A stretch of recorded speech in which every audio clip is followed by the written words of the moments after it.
I was editing some video about our trip to Battleship Park in Mobile, Alabama. One particular plane in the aircraft pavilion caught my eye. It was a seaplane, a Grumman Goose, with Canadian insignia. But why was a Canadian plane here, I thought. I usually search for additional video and information about the aircraft I shoot video of, and this Goose was no exception. I found the information about the restoration of this plane and the tail number and serial number of the Canadian Goose on the Battleship Park Facebook page. That tail number could give me more information about this specific Grumman Goose. I checked some more videos and found quite a surprise. According to 3 local television sources, the Goose in question was owned by the legendary singer-songwriter Jimmy Buffett and given to the park anonymously. There was a video of a big colorful wreath and a tropical shirt beside the Goose.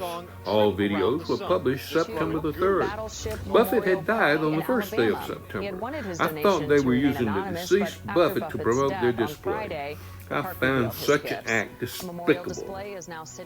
I had to verify their claim, or rather disqualify it. I knew Buffett was a fan of seaplanes. In his novel, Where's Joe Merchant, the hero, Frank Bama, flew a seaplane. I fly boats, Bama said. I was also familiar with Buffett's Grumman Albatross, the Hemisphere Dancer. The Albatross was the largest seaplane built by the Long Island, New York aircraft manufacturer.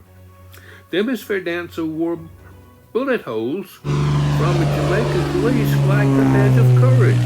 The incident was immortalized in one of Buffett's songs. But how did this Grumman Goose fit into the scheme of things? A bit about a Grumman Goose.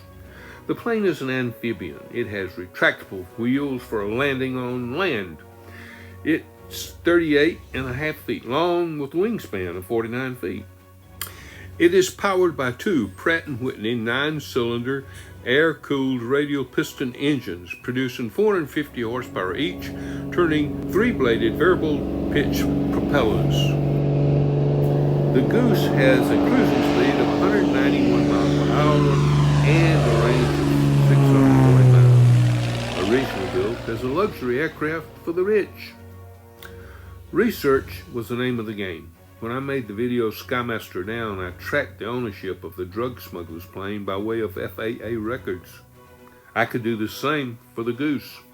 According to the records, Federal Aviation Administration, the Grumman Goose, tail number N48550, belonged to Battleship Park, Mobile, Alabama.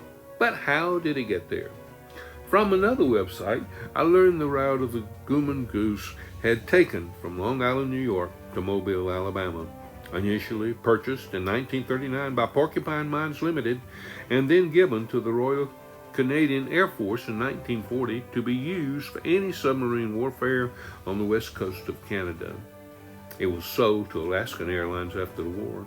And after several owners and refits, it was used as a passenger craft for Antilles airboats operating in the U.S. Virgin Islands. Later, it was bought by Strangebird Incorporated of West Palm Beach, Florida. So who owns Strangebird Inc.? The president of the Delaware Registered Corporation was James William Buffett himself. However, I couldn't find any record of Buffett flying the Goose. The Hemisphere Dancer was retired in 2003 and became a fixture at a Margaritaville restaurant. The Goose was bought by Strangebird in 2009, so Buffett probably flew it before it was given to Battleship Park.